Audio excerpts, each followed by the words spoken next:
မင်္ဂလာပါ teacher ခန့်ပါကျွန်တော်ဒီဗီဒီယိုထဲမှာ TOEIC reading section ရဲ့ part 7ကိုဖြည့်ပြပေးတော့မှာဖြစ်ပါတယ်ဆိုကျွန်တော်ဖြည့်ဖို့အတွက်ဒီ YBM 1000ဆိုတဲ့စာအုပ်လေးကိုအသုံးပြုသွားမှာဖြစ်ပါတယ်ဒီစာအုပ်ထဲမှာက reading မေးခွန်း10စုံပါဝင်မှာဖြစ်ပြီးကျွန်တော်အခုဒီဗီဒီယိုထဲမှာ test 1ရဲ့ part 7ကိုဖြည့်ပြသွားမှာဖြစ်ပါတယ်ကျွန်တော်ဒီ test 1ရဲ့ part 5နဲ့ 6ကိုတော့ကျွန်တော်အရှိမဗီဒီယိုလေးနှစ်ခုနဲ့ဖြည့်ပြပြီးသွားပြီဖြစ်ပါတယ်ဒီ channel ထဲမှာလည်းတွားပြီးတော့ဝင်ရောက်လေ့လာကြည့်လို့ရပါတယ် so part 7ကမေးခွန်းအရေအတွက်နည်းနည်းများတယ်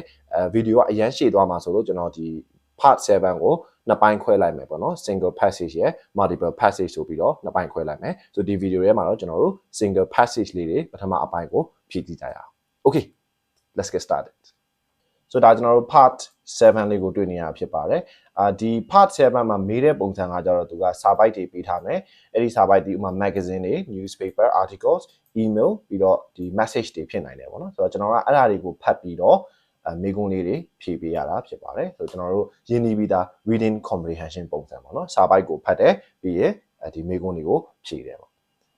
အဲ့တော့ကျွန်တော်ဒီဖြည့်တဲ့အခါမှာဖြည့်တဲ့သူတော်တော်များများလဲအခက်ခဲတွေ့ကြတယ်ပေါ့ဆရာမေးခွန်းကစာပိုက်ကြီးအပေါ်မှာမေးခွန်းကအောက်မှာအပေါ်တက်လိုက်အောက်ချလိုက်အဲ့လိုဖြစ်နေတယ်နောက်ပိုင်းကျရင်စာပိုက်တွေများလာရင်ပိုဆိုးတယ်ပေါ့နော်ဆိုတော့ကျွန်တော်အခုအသုံးပြုတာကဒီ Foxit PDF reader လေးဆိုဒီမှာ screen ကို split လုပ်လို့ရတဲ့ function လေးရှိတယ်ဆိုကျွန်တော်အဲ့ဒါလေးကိုသုံးတယ်ဘယ်ဘက်ချမ်းမှာကျွန်တော်ဒီစာပိုက်ကိုပြထားပြီးတော့ညာဘက်ချမ်းမှာကျွန်တော်မေးခွန်းကိုဖတ်ပြီးဖြည့်လို့ရတယ်ပေါ့နော်ဆိုပညာလေးခွဲပြီးတော့ဟုတ်ပြီကျွန်တော်ဒီ part 7ကိုဖြည့်မယ်ဆိုရင်အရင်ဆုံးလုပ်တာကကျွန်တော် instruction ကိုအများနဲ့အရင်ဖတ်တယ် instruction ဆိုတာဒီအပေါ်မှာမေးခွန်းကနံပါတ်ဘယ်နှခုဖြည့်ရမှာလဲ1 4ခွန်း1 4 8အဲ့ဒီနှစ်ခုဖြည့်ဖို့ကျွန်တော်တို့ဘာကိုကြည့်ရမလဲဆိုရင် like notice ပေါ့နော်သူအတိပေးစာလေးတခုပေးထားတယ်အဲ့တော့ဒီအတိပေးစာကဘာလဲကျွန်တော်တို့ဒီမေးခွန်းတွေကိုမဖတ်ခင်မဖြည့်ခင်အရင်ဆုံးစာပိုက်ကိုနားလဲအောင် skimming အရင်လုပ်တင်ပါတယ်အဲ့တော့ကျွန်တော်ခုန instruction ဖတ်လိုက်တယ်ဒီပေးထားတဲ့စာဒီပါလဲ notice အတိပေးစာဒါဆိုရင်သူကဘာကိုအတိပေးနေရလဲဘယ်သူကအတိပေးရလဲဘယ်သူတွေကိုအတိပေးတာဖြစ်မှာလဲပေါ့နော်အဲ့တော့ကျွန်တော်တို့တစ်ချက်ကြည့်လိုက်တော့ခေါင်းစဉ်က station grill corporate headquarters or maybe station grill ကဘာကိုပြောမှမသိရင်ခဏထားလိုက်အောင်နောက်က corporate နဲ့ headquarter ကိုတော့ကျွန်တော်တို့သိတယ် headquarter ဒီရုံးချုပ်ပေါ့နော် so maybe ကျွန်တော်တို့ဒီ station grill corporate ဆိုတာဒီ company တစ်ခုခုပေါ့နော်ဒီ company တစ်ခုခုရဲ့ရုံးချုပ်ကနေပြီးတော့ပို့တဲ့အတိပေးစာပေါ့ဘာနဲ့ပတ်သက်ပြီးလဲဆိုရင် upcoming webinar အဲ့ဒါဆိုရင်တို့ဒီ webinar ဆိုကျွန်တော်ဟောပြောပွဲလိုမျိုးပေါ့နော် online ဟောပြောပွဲလိုမျိုးအဲ့ဒါရမယ်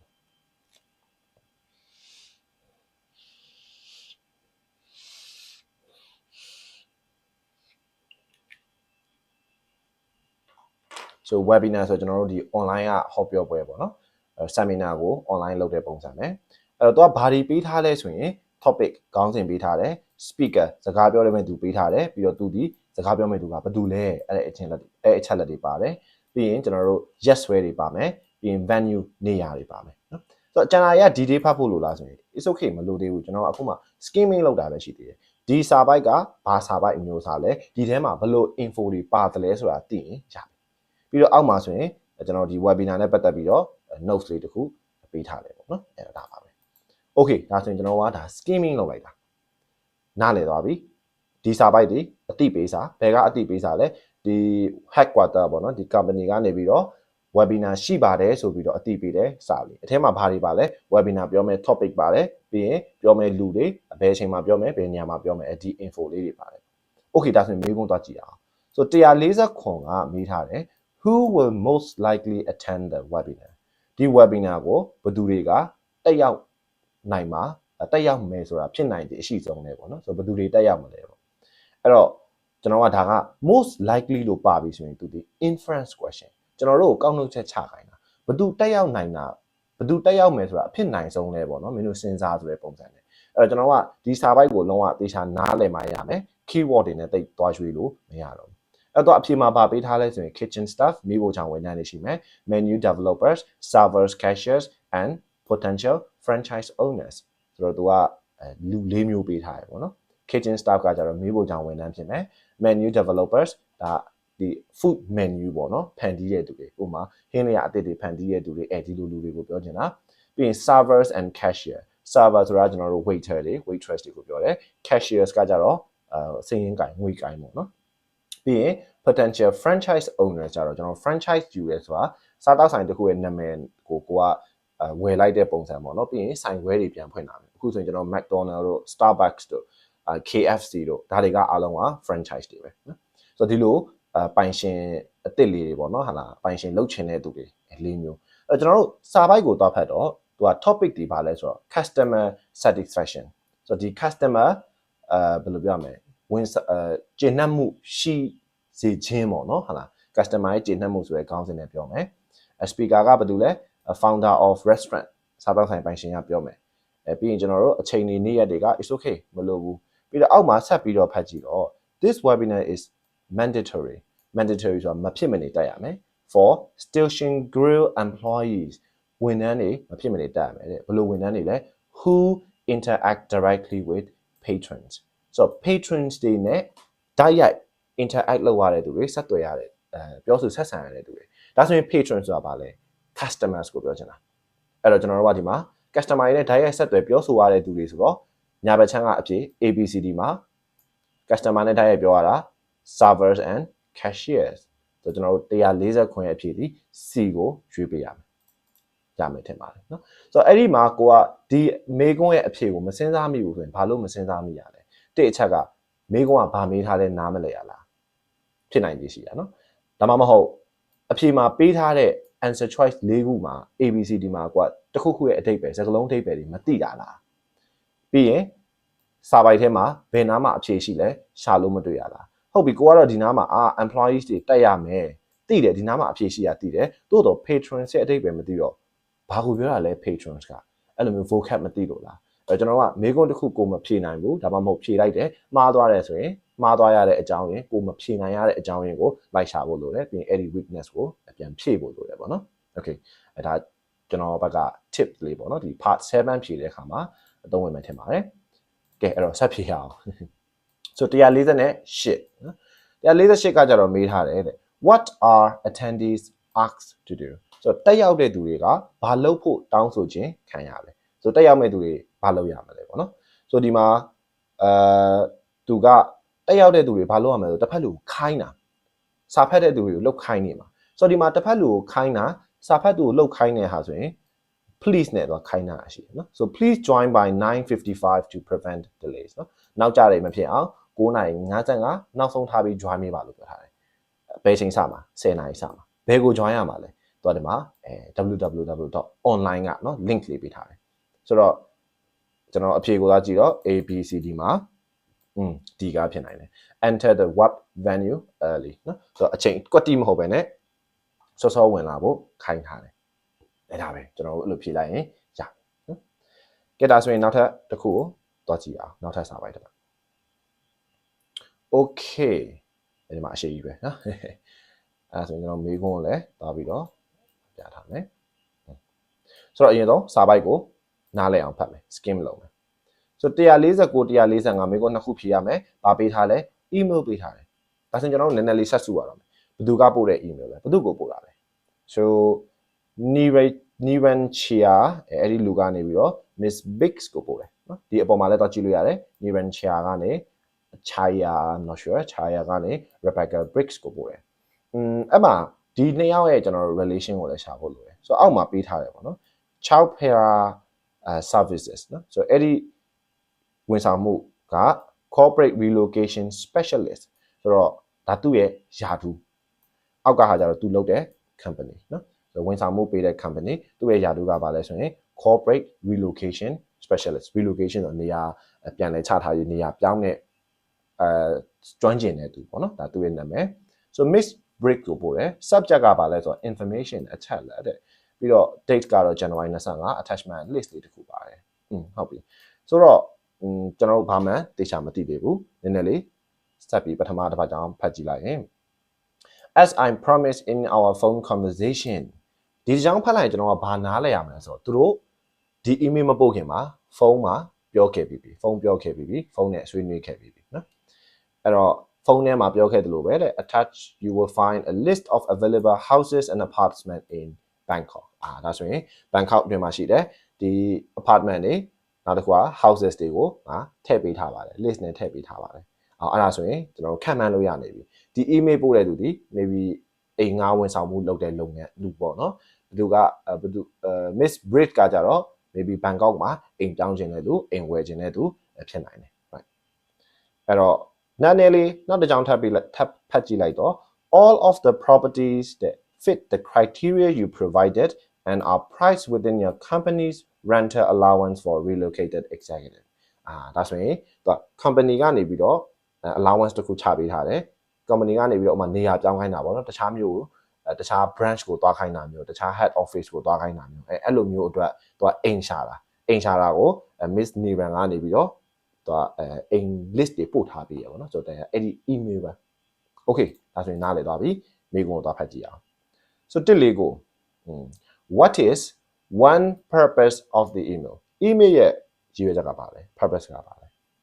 so ကျွန်တော်တို့ A B C D တေချာပါ D ပဲဖြစ်မယ် right to supply information သူကလည်း subject ကို information ပေးတာလို့ပြောခဲ့ပြီးသားဘာနဲ့ပတ်သက်ပြီးပေးရလဲဆိုရင် on housing options ဆိုတော့ကျွန်တော်တို့အဖြေက D ဖြစ်မယ်နော်အဲ့တော့ကိုကစာပိုက်ကိုနားလည်ထားရင်မိကုံးဖြေရတာလွယ်တယ်နောက်ထပ် tips တစ်ခုကကြတော့ကျွန်တော်တို့ part 7ဖြေတဲ့အခါစာပိုက်ကိုနားလည်ဖို့ဦးစားပေးပါမိကုံးကိုဖြေခြင်းစိတ်ကိုနောက်မှထားပါမိကုံးဖြေဖို့ကဒုတိယ second စာပိုက်ကိုနားလည်ဖို့အဓိကနော်ဆိုတော့ practice လုပ်တဲ့အချိန်မှာအဲ့ဒါလေးကိုခေါင်းထဲမှာထည့်ထားပြီးပို့လို့တယ် okay အဲ့ဒါဆိုကျွန်တော်150ကိုဖြည့်ကြည့်အောင်150ကကြတော့ what is Miss Briggs asked to do နော် so Miss Briggs ကတဲ့ဘာလုပ်ဖို့တောင်းဆိုခြင်းခံရလဲအဲ့သူ့ကိုခိုင်းတာပေါ့နော်ဒါဆိုရင်သူ့ကိုခိုင်းတာဘာရှိမလဲကျွန်တော်တို့လိုက်ပြီးရှာကြည့်တော့ခိုင်းနေဆိုရင်ကျွန်တော်က please review ဆိုတော့ဒါကျွန်တော်ကတော့ NLE TOEIC လည်းတင်နေတယ်မိကုန်းတွေလည်းခဏဖြည့်နေရဆိုတော့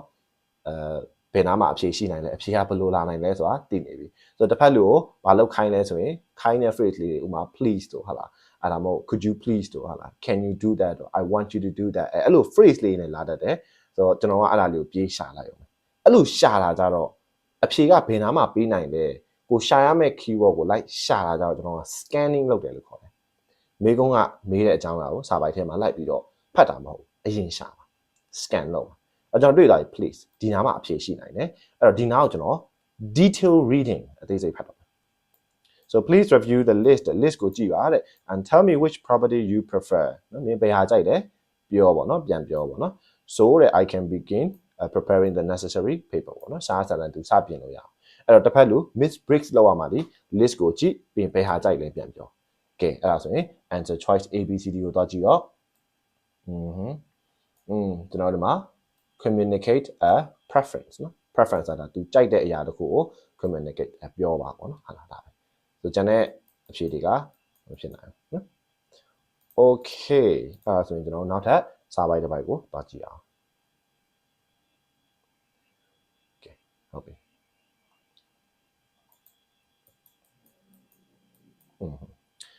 so ကျွန်တော်151 152ဒီမှာမေးခွန်းနှစ်ပုတ်ဖြေရမယ်။ဘာပေးထားလဲဆိုရင် instructions လမ်းညွှန်ချက်တွေပေးထားတယ်။ Okay ဒါဆိုရင် scheming လုပ်တော့မယ်။နားလည်အောင်ရေးလုပ်မယ်။ဘယ်လိုလမ်းညွှန်ချက်တွေလဲ။ဘာအတွက်လမ်းညွှန်ထားလဲ။ so ဖတ်ကြည့်လိုက်တော့ don't have time to go to your local Songming clinic for a minor medical issue ဆေးကန်းသွားဖို့အချိန်မရှိဘူးလားတဲ့။ E-visits are a convenient way to get help wherever you are နော်။ဘယ်နေရာမှာပဲဖြစ်ဖြစ်ဒီကူညီရနိုင်ဖို့လွယ်ကူတဲ့နည်းလမ်းဖြစ်ပါတယ်ဒီ e-visits တွေအားတဲ့နော်အဲ့တော့ simply follow these steps ဒီအချက်တွေကိုသာ just follow လုပ်လိုက်ပါပေါ့နော် like လုပ်လိုက်တဲ့အဲ့ပြောချင်တာ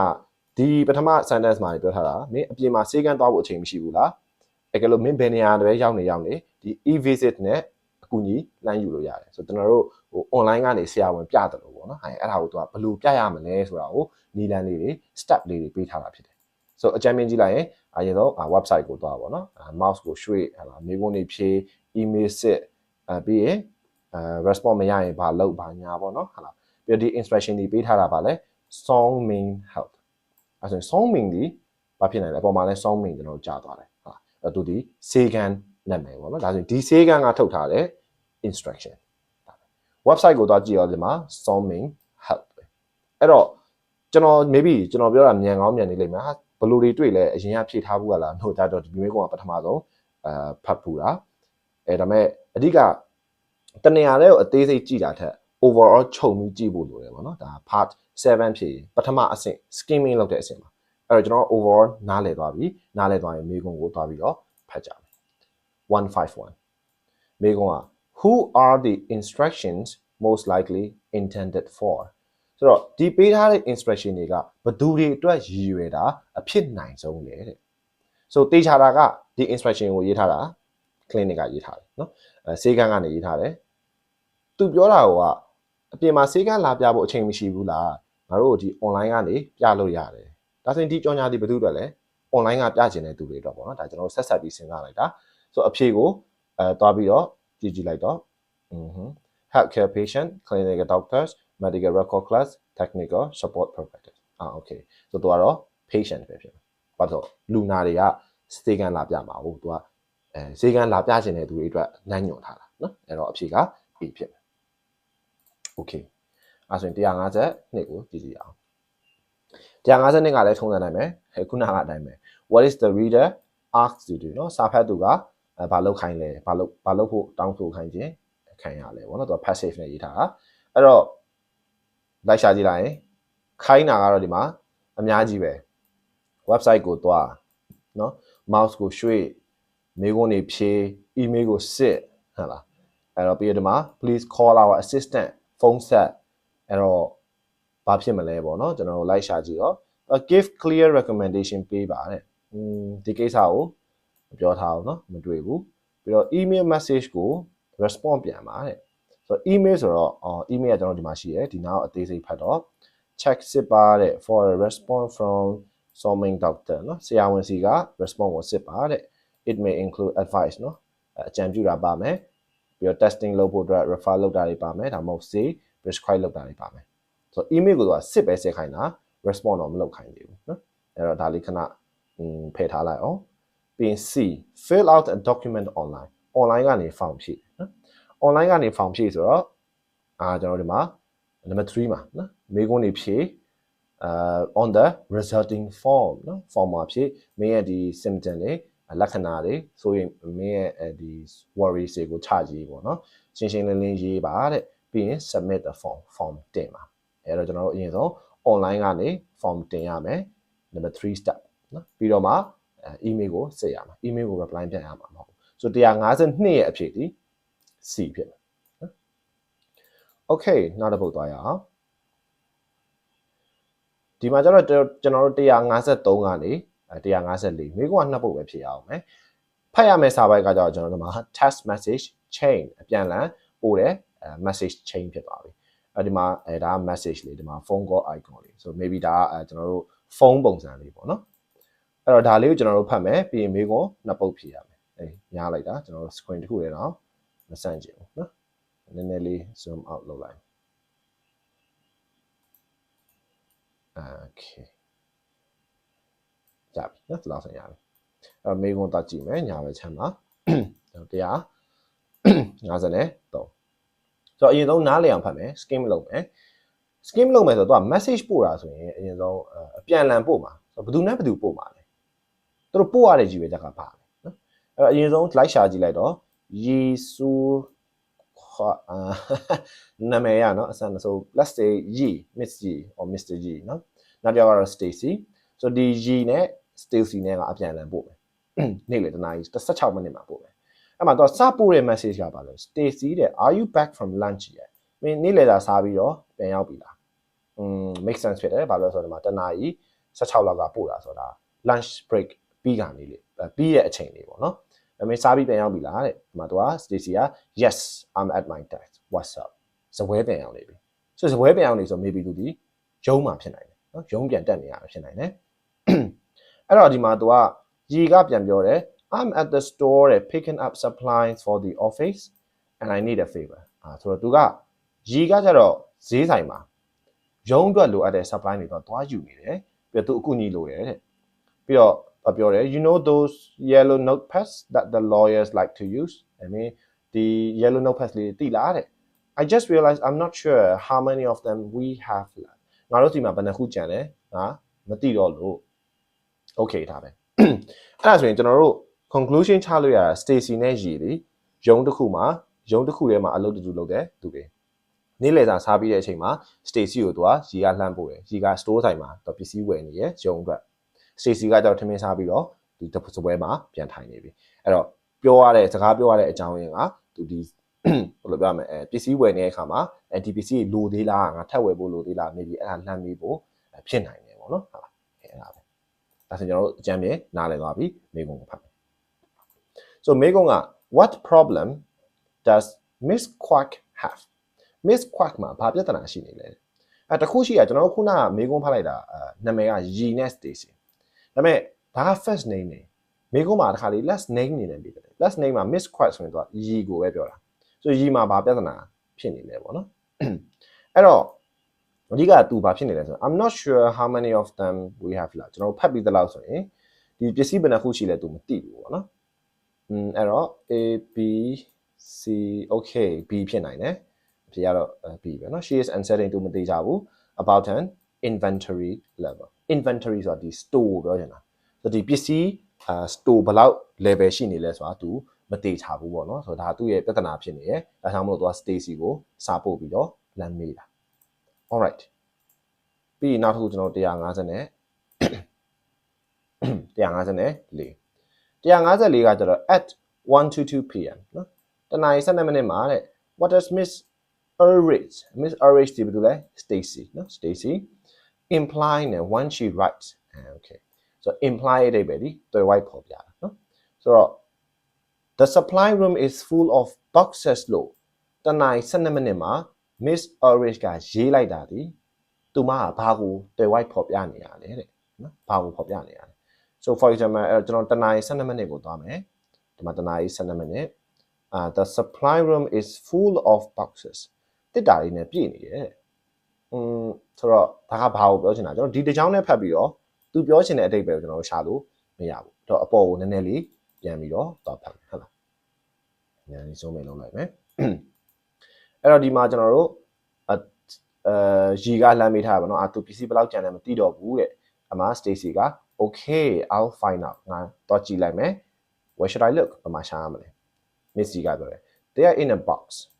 ဘူးတစ်တာထဲမှာရှိတယ်ကတ်ထုဘူးထဲမှာရှိတယ် in a supply room နဲ့ကဘူးထဲမှာရှိတယ်အဲ့ချိန်မှာ Stacy ကပြောဟမ် supply room ထဲမှာ is full of boxes supply room ထဲမှာတစ်တာတွေအများကြီးပဲအပြည့်ပဲ so maybe သူဘယ်တစ်တာလဲဆိုတာမသိဘူးပေါ့နော်အဲ့ဒါကိုပြောချင်တာဖြစ်နိုင်တယ် so ကျွန်တော်တို့သွားကြည့်လိုက်ရင်A ဖြစ်နိုင်တယ် she needs a more detailed description เนาะ so ပို့ပြီးတော့အသေးစိတ်တဲ့ဖော်ပြမှုကိုလိုအပ်တယ်ပေါ့နော်ဟုတ်လားဘာလို့လဲဆိုတော့ Miss G ကအစကပြောတာဘယ်မှာတော့ကြည့်ရမလဲsupply room ကတစ်တာထဲမှာရှိတယ်အဲ့မှာ Stacy ကပြန်ပြောတာ supply room ထဲမှာတစ်တာတွေအပြည့်ပဲဆိုတော့ဒီထက်ပို့ပြီးတော့ဟုတ်လားတိတိကျကျပြောလို့တွေ့ဝိုက်ပြီးတော့ဖော်ပြလိုက်တာအဲ့တော့ကျွန်တော်တို့က A ကိုတွားရွေးပေးရမယ် she needs a more detailed description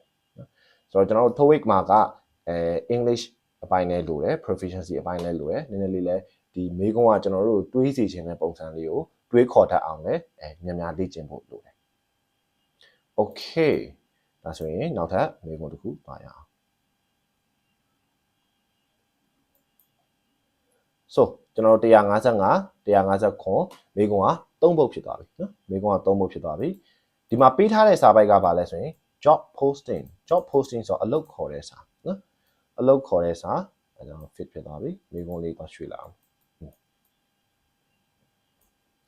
so အလုပ်ခေါ်တဲ့စာဆိုတော့သူကခေါင်းစဉ်က Thrill Ride Associate needed လိုအပ်နေတယ်ဒါဆိုရင်သူခေါ်တဲ့သူဒီ position က Thrill Ride Associate okay Thrill Ride Associate ကဘာကိုပြောချင်တာလဲ we don't know let's say မသိသေးဘူးပေါ့နော်ဟို ride ကတော့ see တယ်ပေါ့ Thrill ကလမ်းကြောင်း Associate ကကြတော့ like အတူတူအလုပ်တွဲလုပ်တဲ့သူပေါ့နော်okay ဆိုတော့နည်းနည်းလေးပထမတစ်ကြောင်းဖတ်ကြည့်လိုက်တော့ Morris Forecast Ranch is တဲ့ဒီကနေပြီးတော့ is seeking ရှာဖွေနေပါတယ် a horseback riding enthusiast ဆိုတော့မြင်းစီးရတာဝါသနာပါတယ်စိတ်အားထက်သန်တဲ့လူတစ်ယောက်ရှာနေပါတယ်ပေါ့နော်ဘာလို့ဖို့လဲ to assist with our popular trail ride program forecast okay အဲဆိုရင်ဧည့်သည်တွေအတွက်ကျွန်တော်ဒီမြင်းအတူတူ live စီးပေးဖို့လမ်းညွှန်ပေးဖို့လူတစ်ယောက်လိုအပ်နေတယ်ပေါ့နော်ဟုတ်လားဒါပဲအဲ့တော့ဒါကအလုပ်ခေါ်တဲ့စာဆိုအလုပ်ခေါ်စာမှာဆိုရင်ကျွန်တော်ဘာတွေပါတတ်လဲ job description ပါမယ် maybe တို့ရဲ့ company အကြောင်းပါမယ်responsibility ပေါ့နော်ပြီးရင် benefits တွေဒါမျိုးလေးတွေပါတတ်တယ်အဲ့တော့ကျွန်တော်တို့ဒီမှာတွားကြည့်လိုက်တော့ဒုတိယအပိုက်မှာ applicants must be able to ဆိုတဲ့ကအလုပ်ရှောက်မဲ့သူတွေကဒါတွေလောက်တတ်ရမယ် so qualifications တွေတောင်းပြီးရင်အလုပ်ရှောက်ဖို့ဆိုရင်ဘာလုပ်ရမလဲပြောထားတယ်ပြီးနောက်ထပ် details အတွက်ဆိုရင်တော့ဘယ်ကိုသွားပါအောက်မှာသူရဲ့ logo လေးပါပေးထားတယ်နော်ဒါဆိုကျွန်တော်အကြမ်းဖြင့်နားလည်သွားပြီ so မေးခွန်းကိုကြည့်တော့155 the word handling in paragraph 1 line 4 is closest in meaning to so စာပိုက်နံပါတ်1နော် so စာပိုက်နံပါတ်1 line 4ဆိုတော့1နဲ့3 4အဲ့ဒီ4ချောင်းမြောက်က handling ဆိုတဲ့စကားလုံးကြီးဘာနဲ့အဓိပ္ပာယ်အနည်းဆုံးတူတယ်ပေါ့ဆိုတော့ကျွန်တော်တို့ကဒီမှာand handling general horse care tax in our ban ဆိုတော့ကျွန်တော်ရဲ့ဒီနေရာမှာမြင်းနေထိမ့်သိမ်းရတဲ့တာဝန်တွေကိုရေပွင့်ရအဖြစ်မြင်းနေထိမ့်သိမ်းရတဲ့တာဝန်တွေဥမာရေချိုးပေးရတာဟာလားမစင်တွေကျုံပေးရတာဆိုတော့အဲ့လိုတာဝန်တွေကို handle လုပ်ရမယ်ပေါ့နော် handle လုပ်တယ်ဆိုတော့ကျွန်တော်လုတ်ကင်တာပဲပေါ့ဟာလားဆိုညာဘက်ချမ်းမှာတော့ကြည့်လိုက်တော့အဖြစ်ဒီဘာနဲ့အဓိပ္ပာယ်အနည်းဆုံးတူမလဲဆိုတော့လုတ်ကင်တာဆိုရင် performing ပဲဖြစ်မယ်ဆိုတော့ကျွန်တော်တို့ B ကိုရွေးပေးရမယ်နော်ဆိုနောက်ထပ်156မေးခွန်းကကြတော့ what is not mentioned as a requirement for the job အလုပ်အတွက်လိုအပ်တဲ့ requirement တစ်ခုအဖြစ်ဘာကထည့်သွင်းဖော်ပြထားခြင်းမရှိဘူးလေတဲ့ဆိုတော့တနည်းအားဖြင့်အဖြေ၄ခုမှာ3ခုကစာပိုက်ထဲမှာ job requirement အနေနဲ့ရှိမယ်တစ်ခုကမရှိဘူးဆိုတော့ကျွန်တော်ကအဲ့တော့ရှိတဲ့ဟာတွေလိုက်ရှာမယ်ဖယ်ထုတ်လိုက်မယ်ပေါ့နော်ဆိုတော့ job requirement တွေဒီဘယ်နားမှာရှိလဲကျွန်တော်ခုနကတွေးလိုက်တယ် must be able to နော်ဆိုဒီနားမှာကျွန်တော်ရှိတယ်ဆိုတော့အသေးစိတ်ရှာကြည့်ရအောင်အဲ့တော့မရှာခင်အဖြေတွေကိုဖတ်ဖို့လိုတယ်ဘာကြောင့်လဲကျွန်တော်အဖြေဖတ်ပြီးတော့မှတစ်ခုချင်းစီပါတဲ့ဟာတွေဖယ်ထုတ်ပြီးမှမပါတဲ့တစ်ခုကြံပါနော်အဲ့တော့အရင်ဆုံးပထမတစ်ခုက special physical ability ရုပ်ပိုင်းဆိုင်ရာစွမ်းဆောင်ရည်ထူးခြားမှုတစ်ခုပေါ့နော်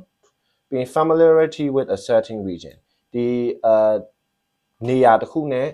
နယ်မြေတစ်ခုနဲ့ယဉ်နီးမှုပေါ့နော်ပြီးရင်နောက်တစ်ခုက experience with some of its duties ဆိုတော့တို့မှာလုပ်ရမယ့်တာဝန်တွေနဲ့ပတ်သက်ပြီးတော့အတွေ့အကြုံ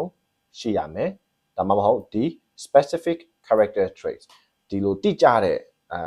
ဘယ်လိုပြောမလဲ character traits ဆို personality တွေအမှုကျင့်စရိုက်တွေရှိရမယ်လို့သူကပြောထားတယ် okay ဒါဆိုရင်သွားပြီးဖတ်ကြည့်လိုက်တော့တော်မှာ must be able to demonstrate high level horseback riding skills เนาะဆိုတော့ဒီ skills တွေသူကကျွမ်းကျင်ရမယ်အဲ့တော့ဒါကspecial physical ability ပါသွားပြီနောက်တစ်ခု other qualifications include having done at least 6 months of paid or volunteer work in a horse barn ဆိုတော့သူက6လအနည်းဆုံးအလုပ်လုပ်ဖူးရမယ်ဆိုတော့အတွေ့အကြုံကလည်းပါသွားပြီနော်ပြီးနောက်ထပ်ဘာရှိအောင်မလဲဆိုတော့ and possession of a cheerful friendly personality เนาะပြောပြောနေတတ်ရမယ်ခင်မင်တတ်တဲ့ဒီ personality အမှုကျင့်အကျင့်စရိုက်ရှိရမယ်လို့ပြောထားတယ်အဲ့ဒါဆိုရင် special character traits ကလည်းပါသွားပြီအဲ့တော့ဒီ3ခုလုံးပါတာမို့လို့ကျွန်တော်တို့အဖြေမှန်က B ဖြစ်သွားမယ် B ကကျွန်တော်တို့ထည့်သွင်းဖော်ပြထားခြင်းမရှိပါဘူးเนาะ okay အဲ့ဆိုရင်150ခွန်ကကြတော့ according to the job posting အရာတဲ့why should readers visit the ranch website เนาะranch ရဲ့ website ကိုဘာကြောင့်သွားတင်တာလဲ so website ကကျွန်တော်တို့ဘယ်နားမှာရှိလဲဆိုရင်ဒီအောက်မှာသူပြောထားတာ for details and photograph of our horseman and horseback riding trails เนาะဆိုတော့အသေးစိတ်နဲ့ဓာတ်ပုံတွေအတွက်ဆိုရင် website ကိုသွားပါတဲ့เนาะ website ကိုသွားပါအဲ့တော့ဘာလို့ဖို့သွားခိုင်းတာလဲဆိုတော့အဖြေကapplication တင်ဖို့လား no application တင်ဖို့ဆိုရင် email ပို့ရမှာတခြား job တွေကြည့်ဖို့လားမဟုတ်ဘူး history ဖတ်ခိုင်းဖို့လားဟုတ်သေးဘူးเนาะဆိုတော့သူကဘာလုပ်ခိုင်းတာလဲအဓိက details and photographs ဆိုတော့သူတို့ရဲ့ဒီ horse band တွေเนาะ riding trails တွေရဲ့ဓာတ်ပုံတွေအသေးစိတ်တွေဆိုတော့သူ့ရဲ့ facility တွေအကြောင်းကိုလေ့လာရန်အတွက်သွားပြီးတော့ကြည့်ရှုရန်အတွက်ဆိုအဖြေက A ကိုပဲရွေးပေးရเนาะ all right ကဲအဲ့ဒါဆိုရင်နောက်ထပ်တစ်ပုဒ်ဆို158ကနေ160သူကမေးခွန်းက890 3ပုဒ်ပဲနော် ဒီမှာကျတော့ဘာပေးထားလဲဆိုတော့ form လေးပေးထားတယ် form ပေးထားတယ်အဲ့တော့ဘာ form လဲဘာအတွက်ဖြည့်ရမယ် form လဲ right form ကလည်းအရှိကြီးပဲเนาะဆိုတော့ reservation confirmation booking confirm လုပ်တဲ့ form ပေါ့နော်ဘာကို booking လုပ်မှာလဲ all three car rental okay ကားငှားဝန်ဆောင်မှုလုပ်မယ်ဆိုကားငှားတာကိုသူကbooking လုပ်တာပေါ့နော် confirm လုပ်တာဆိုဘာတွေပါမလဲဆိုရင် customer ရဲ့နာမည်တွေဖုန်းတွေလိပ်စာတွေပါမယ်ပြီး rental details ဟုတ်ပြီကားရဲ့အမျိုးအစားတွေဟာလားrental branch return branch ဘယ်နေ့မှာငှားမယ်ဘယ်နေ့မှာပြန်ပေးမယ်ပြီး mileage เนาะဆိုတော့ဘယ်လောက်တရက်ကိုဘယ်လောက်မောင်းလို့ရလဲ driver နာမည်ကဘယ်သူလဲဒါတွေပါမယ်ပြီးအောက်မှာကျတော့ဒါ charges ဈေးနှုန်းတွေပေါ့နော်ကောက်ခံမယ်ဆိုကားငှားတာကဘယ်လောက် delivery ပို့တာကဘယ်လောက်ဟာ deposit ကဘယ်လောက်ပြန်ပေးရင်ကားပြန်အိမ်ဘယ်လောက်ရမယ်ဆိုဈေးနှုန်းတွေပါတယ်နော်ဒါက form လေးပဲကဲအဲ့ဒါဆိုရင်ကျွန်တော်တို့မေးခွန်း158ကိုsorry 158ကိုသွားရှာရအောင်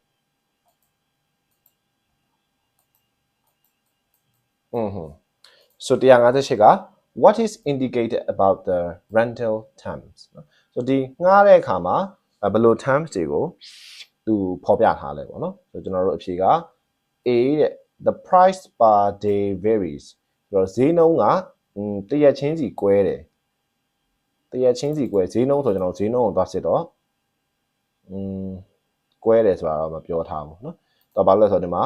56.24 per day into 3 days ဆိုတရက်ကို56.24ဒေါ်လာမပြောင်းဘူးเนาะပြီးနောက်တစ်ခု two customers are allowed to drive customer 2ယောက်မောင်းလို့ရတယ်တဲ့အဲ့တော့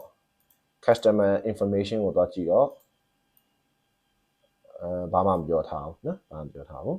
ပြီးကျွန်တော်တို့ there is a limit on the driving distance ဆိုတော့ဒီမောင်းနိုင်တဲ့အကွာအဝေးပေါ်မှာသတ်မှတ်ချက်တစ်ခုရှိတယ်ဆိုတော့ဒီမှာသူက cap နော် cap ဆိုတော့ဒါဟို maximum ပေါ့နော် limit ကိုပြောချင်တာသူကမိုင်450ပဲမောင်းခွင့်ရှိတယ်ကား300ငှားပဲလေဆို150 150 miles per day ပေါ့နော်ဆိုတော့သူက limit ရှိတယ်အဖြေမှန်က C okay အဲ့ဒါဆိုရင်159ကိုကြည့်ကြည့်အောင် where will a customer begin driving the vehicle တဲ့နော် customer က vehicle ကိုဘယ်ကနေစပြီးတော့မောင်းပါလဲအဲ့တော့ကျွန်တော်တို့ဒီမှာ rental branch နော်စပြီးငှားမှာကBranham ကနေစပြီးတော့ငှားမယ်ပြန်အပ်မှာက Lucasville ကနေ Lucasville ကိုပြန်အပ်မယ်ပေါ့အဲ့မဲ့ကျွန်တော်တို့ကဂျွေးမှာကဒီကနေစမောင်းမှာလားဆိုရင်ကျွန်တော်တို့ဒီဟာကိုတိတ်သွားမရွေးချင်သေးဘူးနည်းနည်းလေးလိုက်ဖတ်ချင်သေးတယ်ဘာလို့ဆိုတော့ကျွန်တော်ခုနအော်မှာ delivery ဆိုတာတွေ့လိုက်တယ်နော်ကားကိုတော့ branch မှာသွားယူမှာမဟုတ်ဘူးအိမ်ကို delivery ပို့မှာ customers home ကို deliver ပို့မယ်အဲ့ဒီ customer သူ့အိမ်ကနေမှသူ့မှာဒါဆိုရင်သူ့အိမ်ကဘာမှလဲဆိုတော့ကျွန်တော်မှာ address ကိုသွားကြည့်မယ်customer ရဲ့ address က String Drive Huntley okay အဲ့ဒါဆိုရင်သူဒီဘယ်ကမောင်းမှာလဲဆိုရင် Huntley ကနေမောင်းမှာအဖြေက B ဖြစ်မယ်နော်ဆိုကျွန်တော်တခါလေကျအဲ့လိုဆုံးဖြတ်ချက်စောလို့မရဘူး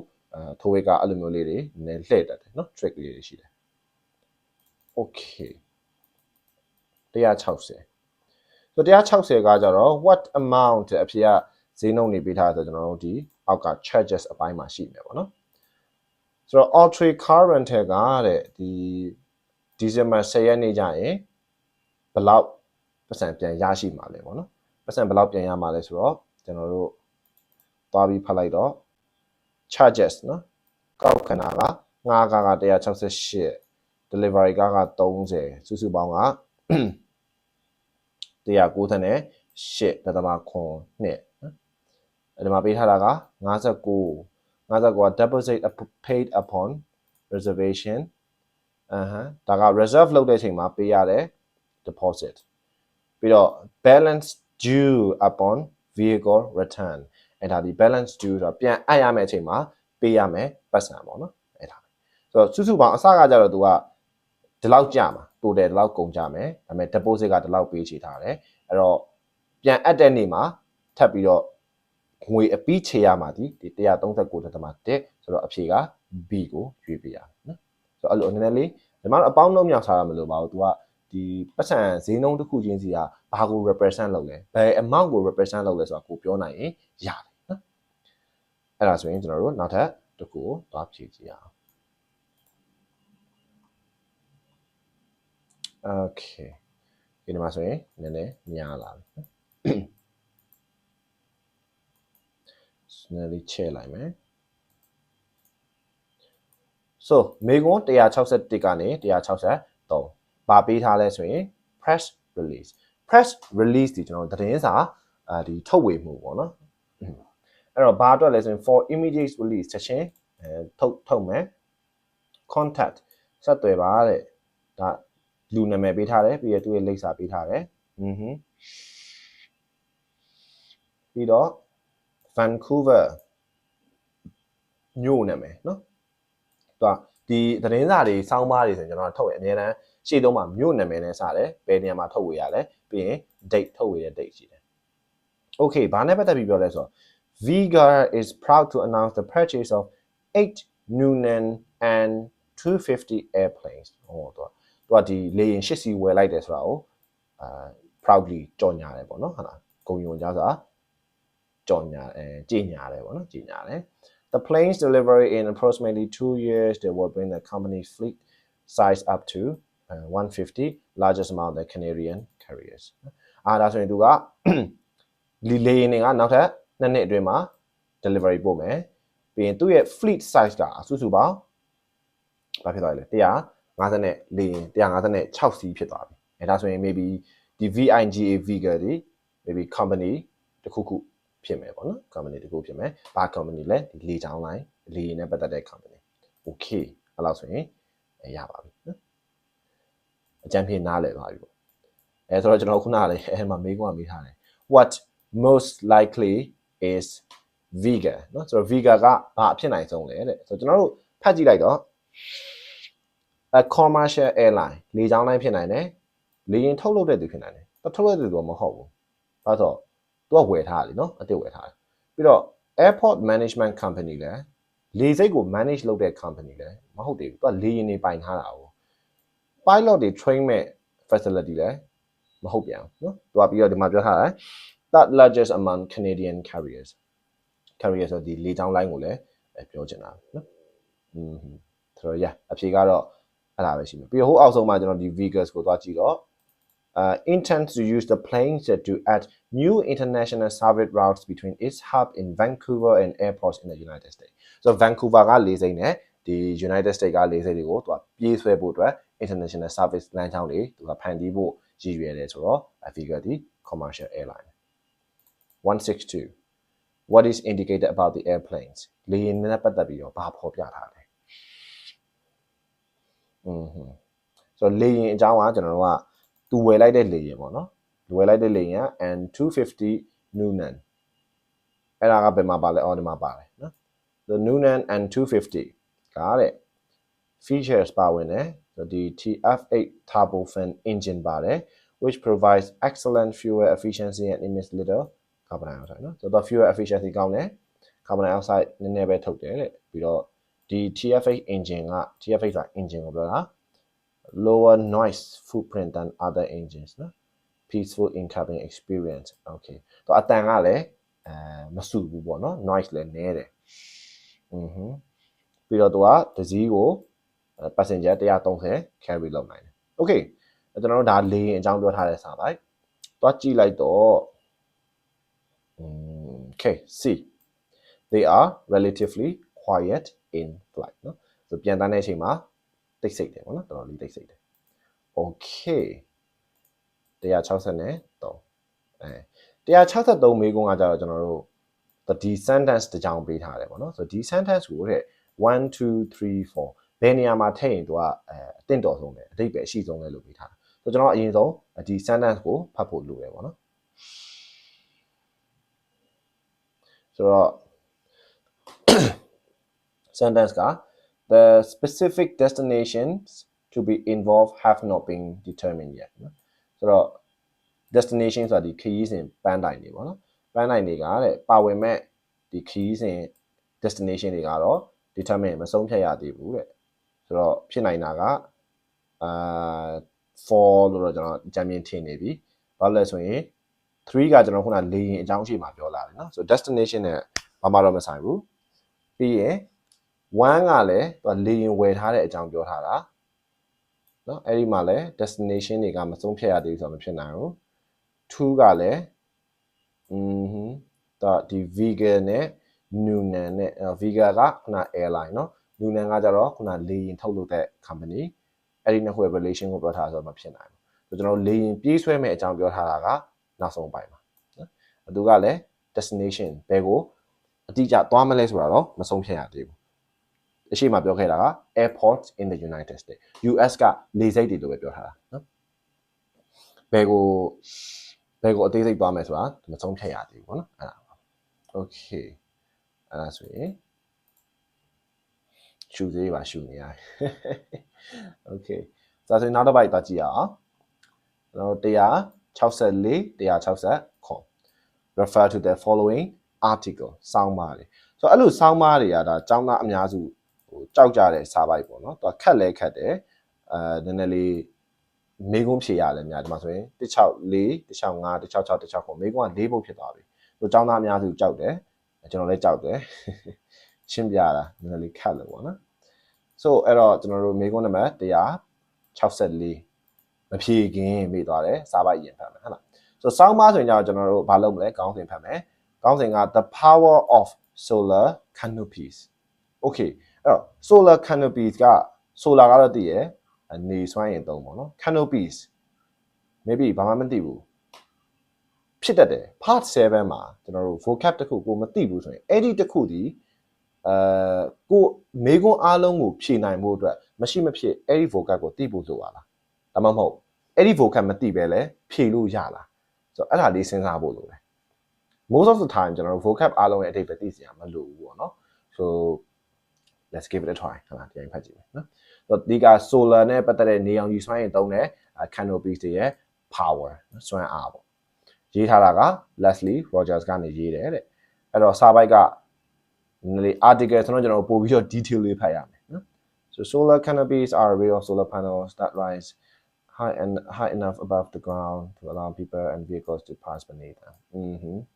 ဆိုတော့သူကပြောချင်တာက solar panels တွေပေါ့နော်မြေကြီးအပေါ်မှာရှိတယ်လူတွေ vehicles တွေကအောက်ကနေဖြတ်သွားလို့ရတယ် so maybe တရားလိုမျိုးပေါ့လားလှိုင်ကောင်းလိုမျိုးပေါ့နော် so အောက်ကနေလူတွေဖြတ်သွားလို့ရတယ် so probably they are most commonly built over parking areas and are suitable for any type of place such as facility from university to shopping mall so maybe တော့ဒီ parking areas တွေ car parking တွေမှာမိုးထားတာဖြစ်နိုင်တယ်ပြီးတော့ဒီတက္ကသိုလ်တွေ shopping mall တွေမှာလည်းရှိနိုင်တယ်ပေါ့ so ဒါကို install လုပ်မယ်ဆိုရင် advantages တွေကလက်စစ်ပေးနေမယ်ပြီးရင် environmentally conscious ဖြစ်တဲ့အတွက်နော် reputation ကောင်းမယ် parking area ကိုလည်းပို့ပြီးတော့ pleasant ဖြစ်စေမယ်နော်အရေးကပေးတဲ့အတွက်အဲ့ဒီအကြောင်းပေးထားတာ article so 164 for whom is the article mainly intended so ဒီ article ကဘယ်သူတွေအတွက်အဓိကရည်ရွယ်တာဖြစ်မလဲတဲ့နော်ဆိုတော့ကျွန်တော်တို့ခုနကဖတ်ကြည့်လိုက်တာကဘာအကြောင်းသိရပြီလဲဆိုရင်သူဒီ like ဒီ canopies တွေရဲ့အားတာချက်ပေါ့နော်ဘယ်နေရာတွေမှာဘယ်လိုသုံးလို့ရတယ်အဲဒါတွေကိုပဲသူကအဓိကပြောထားတာဟုတ်လားအဲ့တော့ကျွန်တော်နည်းနည်းလေးဆက်ပြီးတော့ဖတ်ကြည့်လိုက်အောင် those who are interested in adding a solar canopy to their parking area will need to start by determining a few conditions so သူကအစတည်းကပြောထားတာကဒီ solar canopies တွေကcar parking တွေမှာသုံးလို့ရတယ်ဘယ်လို facility မှာဖြစ်သုံးလို့ရတယ်သူရဲ့ benefits တွေကပါရှိတယ်ပေါ့နော်ပြီးတော့စိတ်ဝင်စားတယ်တဲ့နော်စိတ်ဝင်စားတဲ့သူတွေ parking area ပေါ်မှာ solar canopy ထည့်ခြင်းတဲ့သူကိုထည့်ဖို့စိတ်ဝင်စားတဲ့သူတွေက will need to start by determining a few conditions ဒီ condition အချို့ကိုသတ်မှတ်ဖို့စတင်သတ်မှတ်ဖို့စဉ်းစားဖို့လိုမယ်ပေါ့နော်ဘာတွေပါမလဲဆိုရင် budget ပါမယ်ပြီးရင် ideal area နေရာပါမယ်အမြင့်ဘယ်လောက်ထားမှလဲဆိုတာပါတယ်အဲဒါဆိုရင်သူကဘယ်လိုလူတွေအတွက်ရည်ရွယ်ရလဲဆိုရင်ခုနလို car parking ပိုင်တဲ့သူတွေတက္ကသိုလ်က maybe ပိုင်ရှင် facility တခုပိုင်ရှင်ဆိုတော့property owners ဖြစ်လိုက်နော်အဖြေက C ဖြစ်လိုက်မယ်အဲ့ဒီမှာနည်းနည်းလေးရောတတ်တယ်ကြာ landscape architect ကိုဖြစ်နိုင်လား architect က design လုပ်ပါလေနော် maybe ဒါပေမဲ့သူကဒီမှာပြောထားတာက add to their parking area architect တွေ parking area မပါဘူးသူတို့ဒီ design ဆွဲရင်ဆိုရမယ်နော် so not really ဖြစ်နိုင်ဘူးနော်ဖြစ်နိုင် policy maker လည်းဖြစ်နိုင်ဘူးနော်ဖြစ်နိုင် okay 165 what is not a stated benefits of solar canopy so ပေါ်ပြထားတဲ့ထဲမှာဒီ၄ခုမှာဘယ်တစ်ခုက benefit မဟုတ်ဘူးလေတဲ့ so ကျွန်တော်တို့ benefit တွေကဘာမှရေးထားလဲဆိုရင်ခုနတွေ့လိုက်တယ်ဒီနားမှာ search advantages right ကျွန်တော်ခုနတွေ့ခဲ့တယ်တွေ့ခဲ့တဲ့နေရာလေးကိုပြန်သွားအောင်အဲ့တော့သူကဒီမှာပေးထားတဲ့ advantage တွေက electricity bill နည်းမယ်နော် let's say B bill ရောမယ်ဆိုတော့ရှိတယ်ဒီမှာ decrease energy expenses နော်ပါသွားပြီပြီးရင်နောက်ထပ်တစ်ခုပါရှိမလဲenvironmentally conscious ဖြစ်တဲ့အတွက်ကြောင့် reputation ကောင်းမယ်ဟုတ်တယ်နော် they positively affect an establishment's reputation ပြီးရင်နောက်ထပ်ပါရှိအောင်မလဲ in addition to making parking area more pleasant for drivers right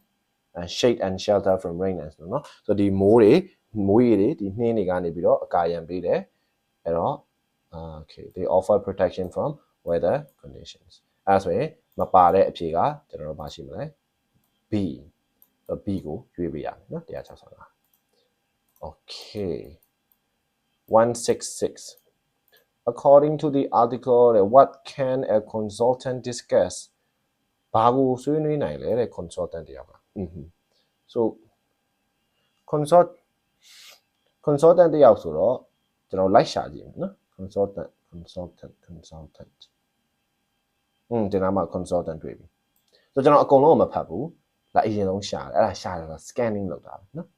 scanning လုပ်တာပဲ so ဒီနားမှာ consultant တွေ့ပြီ a solar energy consultant can explain advantages and disadvantages of the options available ဆိုတော့ရရှိနိုင်တဲ့ option တွေရဲ့အကောင်းချက်ဆိုးချက်တွေကိုသူကရှင်းပြနိုင်တယ်ဒါဆိုရင်အဖြေကinstallation process ကိုရှင်းပြမှာလားမဟုတ်သေးဘူးเนาะသူကကောင်းကျိုးနဲ့ကောင်းတဲ့အချက်နဲ့ဆိုးတဲ့အချက်ဆိုတော့ပြီးတော့ the best ways to use the database ဆိုင်เนาะ possible location ဘယ်နားမှာထားရမလဲအဲ့ဒါလည်းမဟုတ်သေးဘူးဆိုတော့အနည်းဆုံးကတော့ characteristics of some technologies ဒါပဲဖြစ်နိုင်နော်တော့သူကိုယ်တိုင်လည်းမှာရရှိနိုင်တဲ့ option တွေရဲ့ကောင်းတဲ့အချက်တွေဆိုးတဲ့အချက်တွေဆိုတော့ဒါသူတို့ရဲ့ဒီလက္ခဏာရဲ့အင်္ဂါရပ်တွေကိုပဲသူကရှင်းပြနိုင်တယ်ပေါ့နော်ဟုတ်ပြီအဲ့ဒါပါပဲနော်ဆို consultant နဲ့ပတ်သက်တာဒီမှာဒါပဲပြောပါတယ်အဲ့တော့အဖြေကဒီပဲပြီးရင်16ခေါ်ဒီမှာလဲ sentence တစ်ချောင်းပေးထားတယ်နေရာရွေးခိုင်းတယ်ဘယ်နားမှာတော့ထည့်ပါလဲ so ဒီမှာပေးထားတာကFor example, buyers currently have a choice of 3 types of battery for storing the capture energy.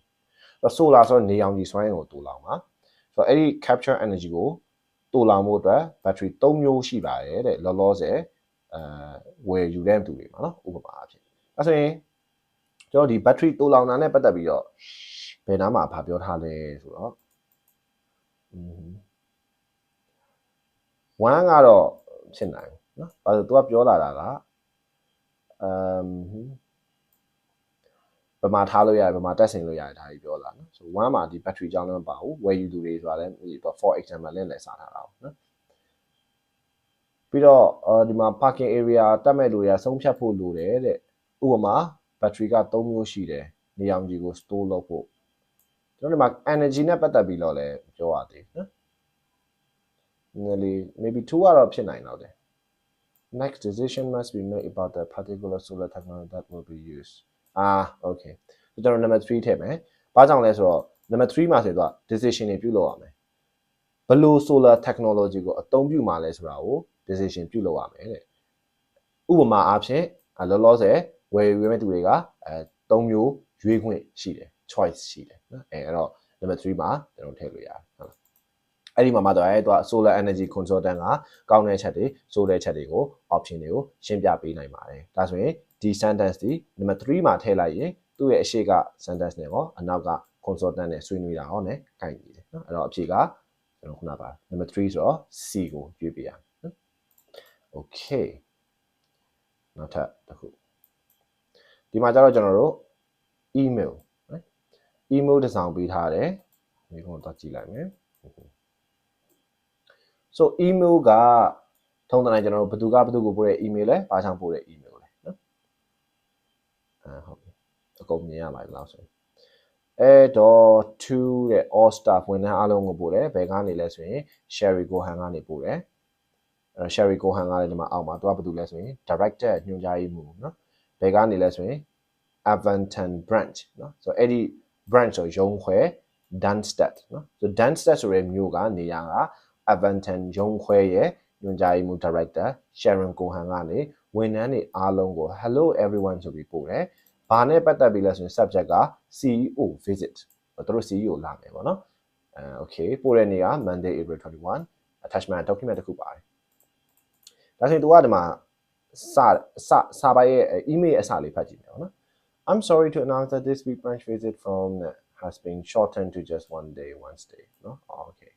so ဒီတပတ်ရဲ့တဲ့ branch visit ပေါ့နော် CEO Mr. Saito ကကျွန်တော်တို့ branch ကိုလာမဲ့ visit က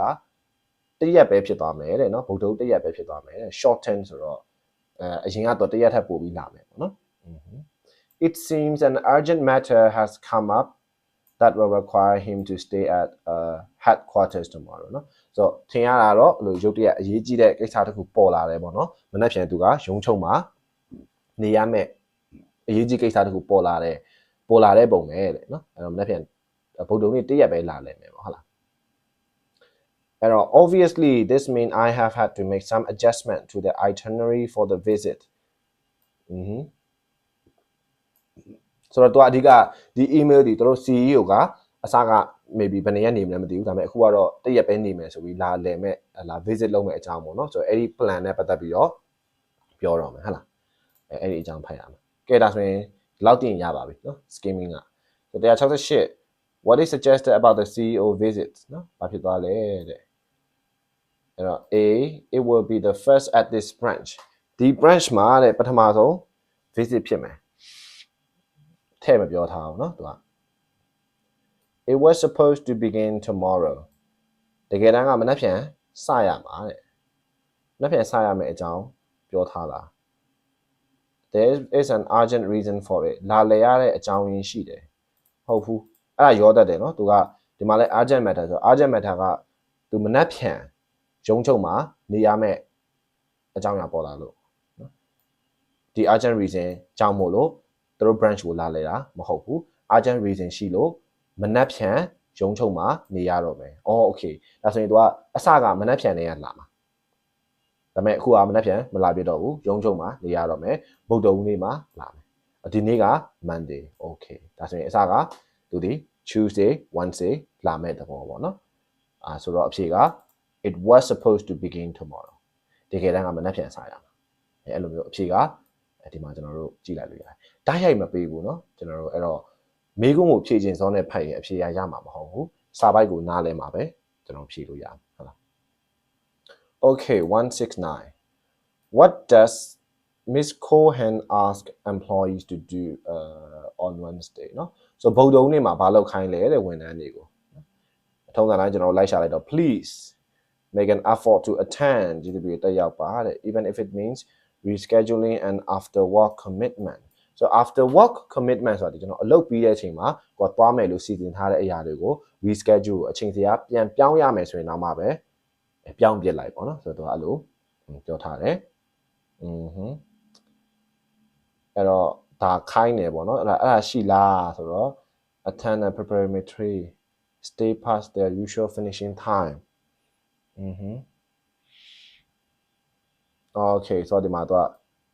နော်ဒီမှာပြောထားတယ် most notably the on-site reception for Mr. Saito will be held at 5 p.m. instead of during work hours so အလုပ်ချိန်တွင်းမဟုတ်ဘဲနဲ့ဒီ Mr. Saito ကိုကြိုဆိုတဲ့အစီအစဉ်က9နာရီမှစမယ်တဲ့ညနေ9နာရီမှစမယ်ဆိုညနေ9နာရီမှစမယ်ဆိုတော့တော့ခုနကဆက်ပြောထားလေမင်းရဲ့အလုပ်ချိန်ပြီးရဲ့နောက်မှာ after work commitment တွေရှိတယ်ဆိုရင်တော့ reschedule လုပ်ထားကြပါနော် reschedule လုပ်ပြီးတော့တက်ရောက်ကြပါဆိုတော့အဖြေက A ဖြစ်သွားနော် stay past their usual finishing time သူတို့ဒီအလုပ်ပြီးတဲ့ပုံမှန်ပြီးတဲ့အချိန်ကကြော်ပြီးတော့နေပေးကြပါဒါပဲ so 5 p.m. ဒါ usual finishing time နော်အဲ့လိုမျိုးစဉ်းစားဖို့လိုမယ်so 170 what is most likely included with the email so email နဲ့အတူဘာပါလာနိုင်လဲဆိုတော့ဒီမှာ attach လုပ်ပေးထား document တစ်ခုရှိတယ်ဒါဆိုအဲ့ဒီ document ကဘာဖြစ်နိုင်လဲ updated schedule လားဒါမှမဟုတ် executive အမှုဆောင်တယောက်ရဲ့ profile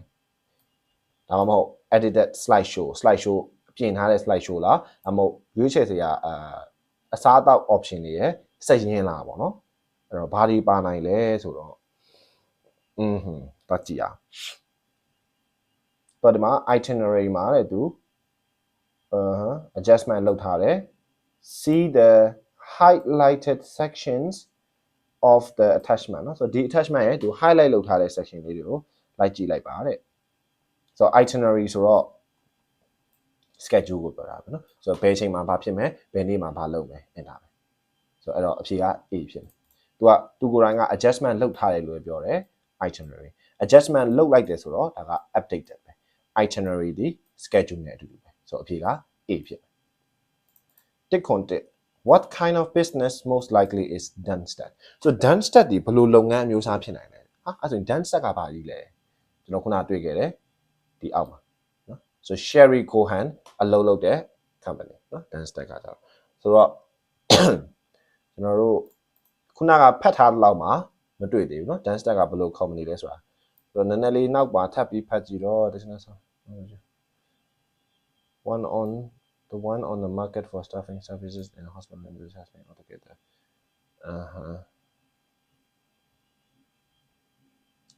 okay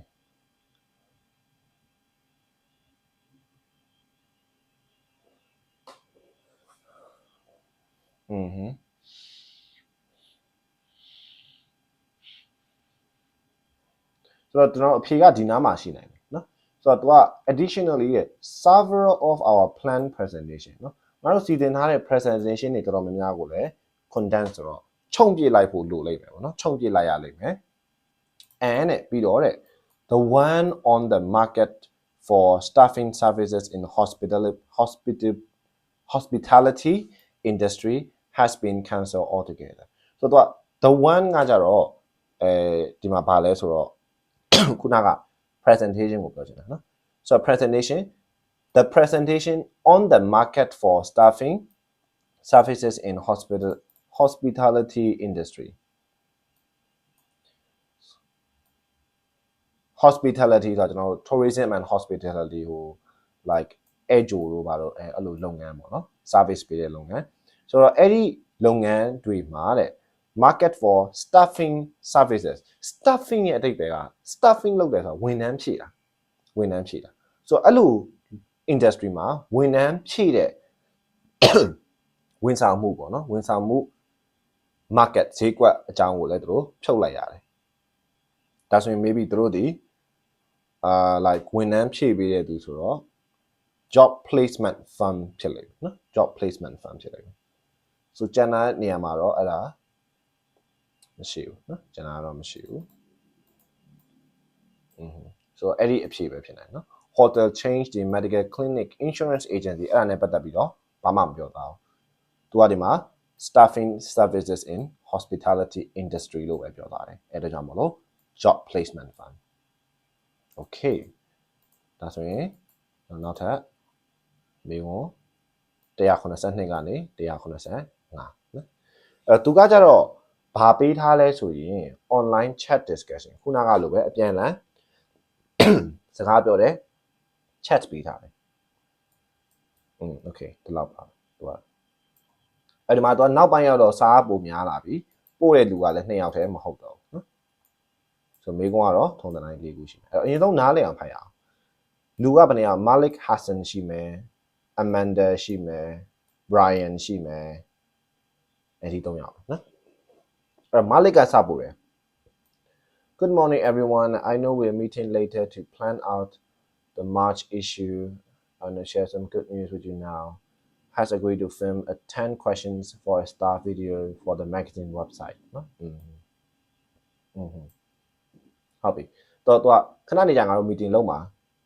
သိတယ် March issue ဆိုတော့ March ထုတ်ဝေမှုပေါ့နော် March ထုတ်ဝေမှုအတွက်ငါတို့ meeting လုပ်မှာသိတယ်ဒါပေမဲ့အခုတည်းကသူကသတင်းကောင်းလေး share ခြင်းလို့ပေါ့နော် Lila ကတဲ့ ငါတို့ရဲ့ဒီ video ရိုက်ပေးဖို့သဘောတူလိုက်ပြီပေါ့နော်ငါတို့ရဲ့ magazine website အတွက်ဒါဆိုရင်တေချာပေါက်တို့ဒီ magazine company channel တိုင်းမှာအလုပ်လုပ်တယ်သူနော်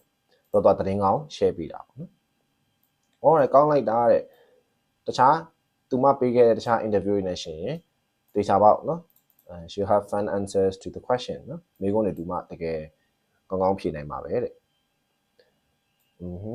ငါတို့ website ရဲ့ awareness ကိုတကယ်တိုးလာခြင်းပါတဲ့ဟုတ်ပြီ she has fans all around ဟုတ်ပြီ Disney have recording company okay so အဓိကသူတို့ဒီ magazine အတွက်ဒီအဲ့နာမည်ကြီးလူတယောက်က interview လာဖြေပေးမဲ့ video ပေါ့နော်ဟုတ်လား so အဲ့ဒီ video သူတို့ကအကြောင်းပြောတယ် okay okay ဒါဆိုရင်ဖြေကြည့်အောင်အဲ့လောက်နားလည်ရပါပြီ so တစ်ခွန်နဲ့ what does Mr. Hassan announce to the other writers so ဒီ right Hassan ကကျွန်တော်ခုနကMalik เนาะဒါပေမဲ့ Hassan Mr. Hassan လို့ပြောတာ last name ပေါ့လို့ဘာကြီးညာလဲဆိုတော့တေချာခုန interview ဖြေမယ်ဆိုတော့လीเนาะအဲ့တော့ the thing for marketing issues no change to meeting agenda no some feedback no အဖြေက D ဖြစ်မယ် a positive development for their business เนาะသူတို့ရဲ့လုပ်ငန်းအတွက်ကောင်းမွန်တဲ့ဒီဖွံ့ဖြိုးမှုပေါ့နော်ကောင်းမွန်တဲ့ဖွံ့ဖြိုးမှုဆိုတာဘာလဲခုနကဟိုမိန်းမကြီးကသူတို့အတွက် interview လာဖြေပေးမယ်လို့ပြောတာဆိုတော့ဒါက positive development အဖြေနော်ဓာတ်ရိုက်ပေးထားတာမဟုတ်ဘူးကျွန်တော်တို့ကနားလည်အောင်ဖတ်ပြီးတော့ဒါဒီဘာကိုဆိုလိုရလဲရွေးပေးရ okay 173 so 10နာရီ2မိနစ်မှာပြောတာ so 10နာရီ2မိနစ်ကျွန်တော်တို့လိုက်ရှာတော့ Amanda Chi ပေါ့နော်ဟုတ်လား so what does Miss Chi mean that when she writes definitely သူမ definitely လို့ရေးလိုက်တာဘာကိုပြောချင်တာလဲ so အရှိက sentence ကိုဖတ်ရမယ် wonderful that should really increase the awareness of the website နော်ဆိုတော့ Brian ကပြောတာကောင်းလိုက်တာတဲ့နော်ငါတို့ရဲ့ website ကိုငါ website ရဲ့ awareness ကိုသိချပေါက်တိုးစေမှာပဲပေါ့နော် definitely ဟုတ်တာပေါ့ she has fans in countries all over the world ဆိုတော့အဲ့ဒါ agree လုပ်လိုက်တာနော် agree လုပ်လိုက်တာဆိုတော့အဖြေက definitely so maybe the website will achieve greater fame probably D နော်အဖြေက D ဖြစ်လိမ့်မယ်အဲ့ဒါဘာကြောင့်လဲဆိုတော့သူကပြောရလေ website အတွက် awareness တိုးစေလိမ့်မယ်လို့ပြောထားတာဖြစ်တဲ့အတွက်ဒီလိုဟာကလုပ်ချင်းအဖြစ် website က achieve greater fame ပို့ပြီးတော့ကြော်ကြားမယ်လို့ပြောသွားတာနော် okay နောက်ထပ်194 what industry is regalment in regalment ကဘာကြီးလဲကျွန်တော်တို့မသိသေးဘူးเนาะဆိုလိုက်ရှာတော့ automatic regalment เนาะ regalment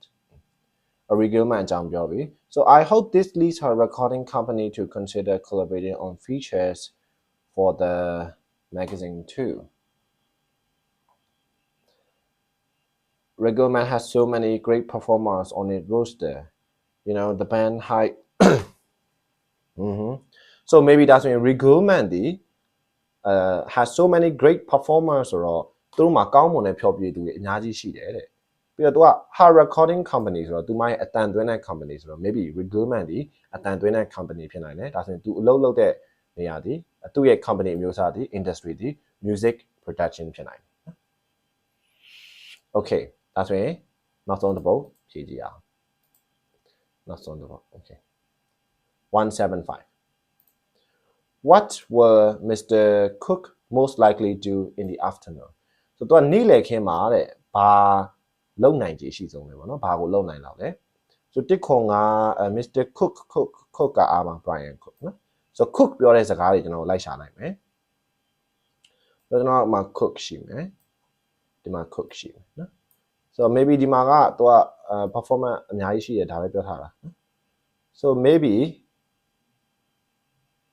you certainly will okay နည်းနည်းအပေါ်လေးကိုဖတ်ကြည့်လိုက်နော် okay I'll let you both get back to work နော်မင်းတို့နှစ်ယောက်လုံးရအလုပ်ပြန်လုပ်တော့ I'm looking forward to hearing some exciting article proposals this afternoon though